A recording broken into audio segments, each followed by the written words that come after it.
Halo Teknolovers, Tentara Nasional Indonesia tak henti-hentinya meningkatkan kekuatan militer dalam negeri dengan menambah armada baik di darat, laut maupun udara.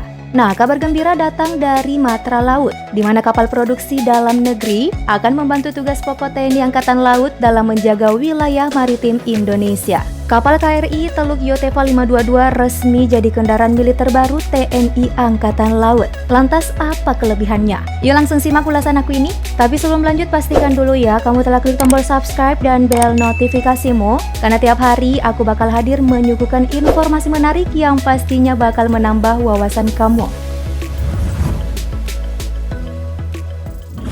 Kepala Staf Angkatan Laut Laksamana Yudo Margono telah meresmikan alutsista baru KRI Teluk Yotefa di Dermaga Pondok Dayung, Tanjung Priok, Jakarta Utara pada Senin 12 Juli 2021. Selain itu, Yudo Margono juga mengukuhkan Letkol Laut I Nyoman Armentiawe sebagai komandan kapal KRI Teluk Yotefa 522 yang pertama. Kapal ini menjadi unit kelima dari kapal angkut tank kelas Teluk Bintuni yang diproduksi oleh PT Daya Radar Utama Unit Lampung yang diluncurkan pada tanggal 15 Mei 2019 di Lampung dengan menghabiskan biaya sebesar 160 miliar. Untuk pengadaan KRI Teluk Yotefa 522 ini dipesan oleh Mabes TNI Angkatan Laut melalui Dinas Pengadaan Angkatan Laut.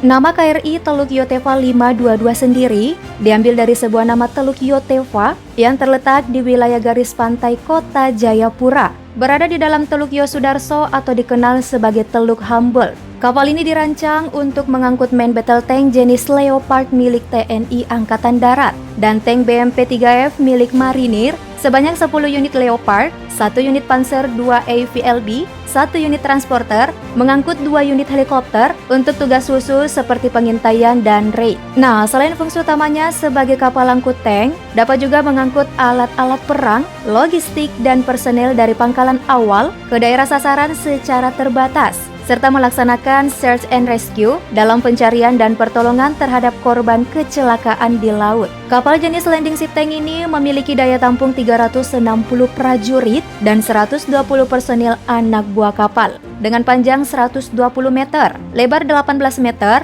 draft 3 meter full load, serta bobot 4.508 ton. Kapal sanggup membawa dirinya melaju pada kecepatan maksimum 16 knots, kecepatan jelajah 14,8 knots, dan kecepatan ekonomis 13,6 knots. Sementara untuk kemampuan jelajahnya mencapai 7.200 nautical miles, membuatnya mampu berlayar selama 20 hari tanpa bekal ulang, yang sudah dilengkapi crane untuk bongkar muat kargo. Yotefa 522 mengadopsi 2 mesin STX main diesel 4.320 kW. Tak hanya sebagai kapal pengangkut tank, kapal ini juga dipersenjatai meriam Bofors kaliber 40 per L70 mm, kanon PSU kaliber 20 mm, dan 2 unit senapan mesin berat kaliber 12,7 mm. Nah, untuk diketahui, sebelumnya pada 27 Februari lalu di Batam, Kepala Pusat Alat Peralatan Pertahanan, Badan Sarana Pertahanan Kementerian Pertahanan, Marsma TNI Asvan Jauhari, juga telah meresmikan kapal baru untuk TNI Angkatan Laut bernama KRI Teluk Weda. Kapal ini bahkan sanggup mengangkut hingga 15 tank BMP-3F, 111 anak buah kapal, serta 367 pasukan. Diproduksi oleh PT Bandar Abadi Shipbuilders and Dry Docks dengan panjang kapal 117 meter, kecepatan maksimalnya 16 knots saat full load atau muatan penuh.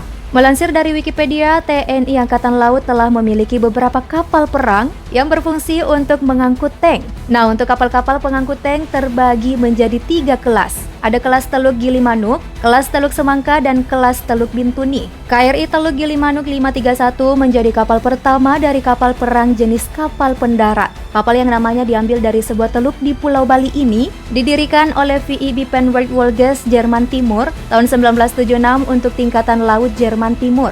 Namun akhirnya dibeli pemerintah untuk TNI Tingkatan Laut pada 1994. KRI Teluk Gilimanuk bertugas sebagai armada pendarat untuk pasukan marinir TNI Angkatan Laut dan sebagai kapal pengangkut logistik.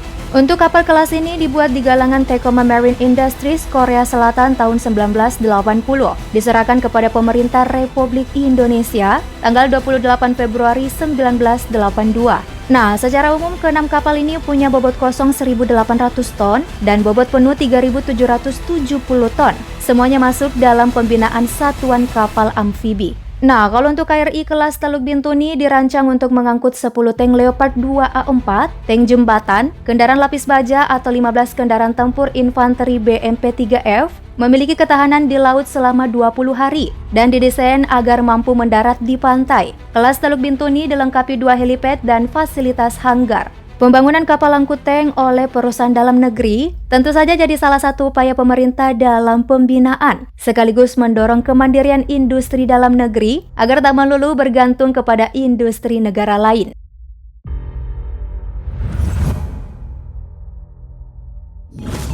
Jika kamu punya opini soal pembahasan kita tadi, tulis di kolom komentar yuk. Habis itu klik like dan share video ini. Thank you for watching.